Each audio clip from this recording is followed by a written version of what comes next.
Olá pessoal, tudo bem? Hoje vamos falar sobre um tema muito importante que é oscilação fonética. Todos sabemos que o português e o espanhol pertencem à mesma família de línguas latinas e por isso têm muitas semelhanças e também muitas diferenças. Afinal, são duas línguas diferentes. E uma das principais diferenças entre o espanhol e o português é a fonética. Por isso, logo nas suas primeiras aulas de português, se você segue um programa, nos primeiros níveis, o foco vai ser a fonética. Porque a partir do momento que você entende a fonética, começa a identificar quais são os seus fonemas, a sua pronúncia, toda a parte de compreensão fica muito mais fácil. Você começa a entender muito mais o que se fala. E assim, a sua compreensão auditiva aumenta. E sabemos que a compreensão auditiva é uma das principais vias de comunicação. A diferença do espanhol, que se lê o que se escreve, no português isso não acontece em muitos casos. Por exemplo, a palavra é escrita como diferente e nós pronunciamos diferente. É muito importante que o professor, logo no início do curso, dos primeiros cursos, ele mostre essa diferença que é entre falar o que se escreve e falar de uma pronúncia diferente. E também é importante destacar que o Brasil, sendo o quinto maior país do mundo, de tamanhos continentais, com tantas influências e tanta colonização, seria impossível falar da mesma maneira. Falamos de maneiras diferentes. Essa pronúncia do diferente é uma pronúncia que nós vamos chamar aqui de uma pronúncia mais frequente. É muito comum, é muito recorrente você encontrar pessoas que pronunciam dessa maneira. Nas músicas, nos filmes, notícias, seriados, no YouTube.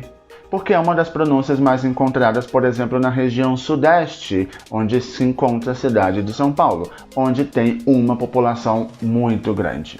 Então, o que os professores fazem logo nos primeiros níveis? Eles passam uma lista de dicas de fonética, para que os estudantes aprendam a pronunciar e que assim soem de uma maneira mais natural, mais parecido à pronúncia mais frequente. Com certeza vocês já devem ter aprendido as dicas de fonética e lembram que, por exemplo, entre elas estão palavras que terminam com TE se pronuncia ti.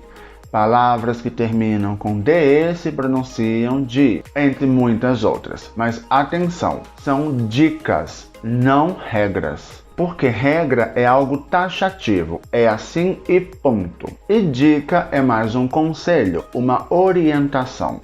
E por que as dicas de fonética não podem ser regras de fonética? Porque vocês vão encontrar brasileiros que não pronunciam dessa maneira através das dicas de fonética, senão eles pronunciam como se escreve, que é o caso da nossa maravilhosa região nordeste do Brasil, que não pronuncia o ti e o di dessa maneira tão aberta e tão forte. Eles pronunciam algo mais parecido como, me desculpem colegas do Nordeste, cidade, tarde, diferente, que como vocês podem escutar, soa bastante diferente de como eu pronuncio. E eu sou da região sudeste do Rio de Janeiro. Então, nesses primeiros níveis, é um momento muito decisivo em que o professor tem que dar essa opção para os estudantes de que eles têm duas opções para seguir na fonética. A primeira é pronunciar como se escreve.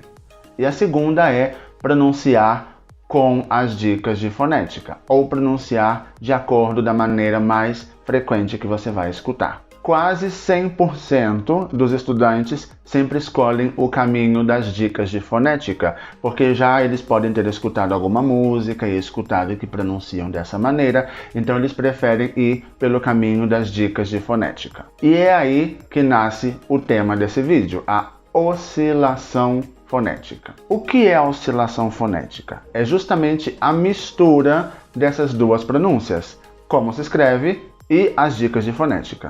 Exemplo de uma oscilação fonética. A cidade em que eu moro está diferente.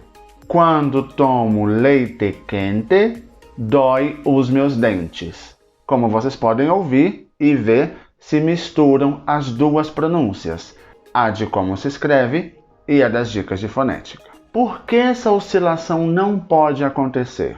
Primeiro, pode dificultar a compreensão de alguma palavra, diminuindo a compreensão de toda a ideia, prejudicando a comunicação. Segundo, os nativos da língua portuguesa não oscilam.